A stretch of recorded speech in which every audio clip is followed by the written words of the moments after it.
بسم اللہ الرحمن الرحیم۔ عیسیٰ غوجی کا پہلا باب ہے دلالت، سبق نمبر 5 میں خوش آمدید۔ دیکھیں گزشتہ سبق کے اندر ہم نے لفظ مفرد اور اسی طریقے سے لفظ مرکب کے بارے میں مکمل تفصیل پڑھ لی ہے۔ اب یہاں سے لفظ مفرد کی دو قسموں کو شروع کیا جا رہا ہے۔ پہلی قسم ہے اس کی کلی، اور اسی طریقے سے لفظ مفرد کی دوسری قسم ہے جزئی، جو کہ ہم آج کے سبق کے اندر پڑھیں گے۔ اب یہاں پہ آپ یہ دیکھیں کہ لفظ مفرد جس معنی پر دلالت کرتا ہے اس معنی کو لفظ مفرد کا مفہوم کہا جاتا ہے۔ اب یہ جو مفہوم ہے عقلی اعتبار سے اگر کثیر افراد پر صادق آتا ہے، یعنی کسی ایک فرد کے ساتھ خاص نہیں ہے، تو یہ مفہوم کلی کہلاتا ہے۔ مثال کے طور پہ انسان، اب انسان ایک ایسا مفہوم ہے جو عقلی اعتبار سے کثیر افراد کے اوپر صادق آتا ہے۔ یا اسی طریقے سے گھوڑا ہے، گھوڑا ایک ایسا مفہوم ہے جو عقلی اعتبار سے کثیر افراد کے اوپر صادق آتا ہے، تو ایسے مفہوم کو کلی کہا جائے گا۔ اچھا، یہاں پہ ایک بات اور سمجھنے والی ہے، وہ یہ ہے کہ کلی کے لیے یہ قطعاً کوئی ضروری نہیں ہے کہ حقیقت میں اس کے کثیر افراد ہوں۔ اگر حقیقت کے اندر، خارج کے اندر اس کا کوئی ایک فرد بھی نہ پایا جائے تب بھی اس کو کلی ہی کہا جائے گا، جیسا کہ شریک باری تعالیٰ۔ اب یہ ایسا مفہوم ہے جو کہ کلی ہے۔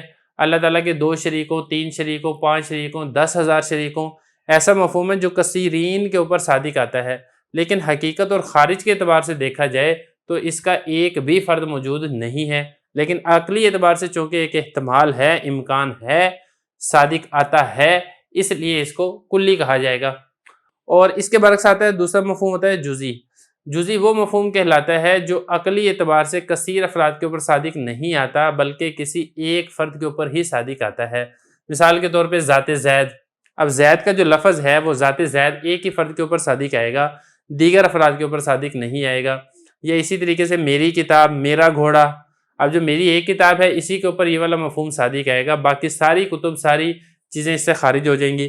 لیکن اگر میں کہتا ہوں کتاب، تو اب کتاب کا مفہوم تو بہت ساری کتابوں کے اوپر صادق آئے گا۔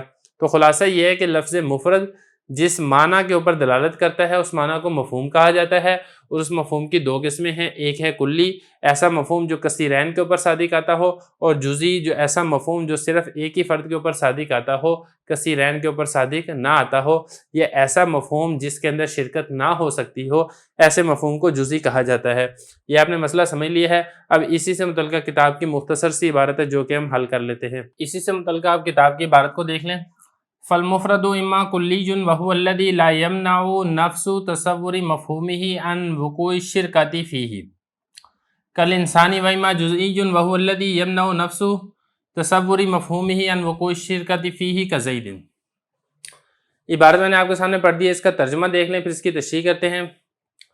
حضرت فرما رہے ہیں کہ مفرد یا تو کلی ہوگا، اور یہ وہ ہے کہ نہ منع کرے اس کے مفہوم کا نفس تصور اس میں شرکت سے واقع ہونے سے، جیسے کہ انسان، اور یا پھر جزئی ہوگا، اور یہ وہ ہوگا کہ جس کے نفس تصور کا مفہوم منع کر دے شرکت کے واقع ہونے سے اس میں، جیسا کہ زید۔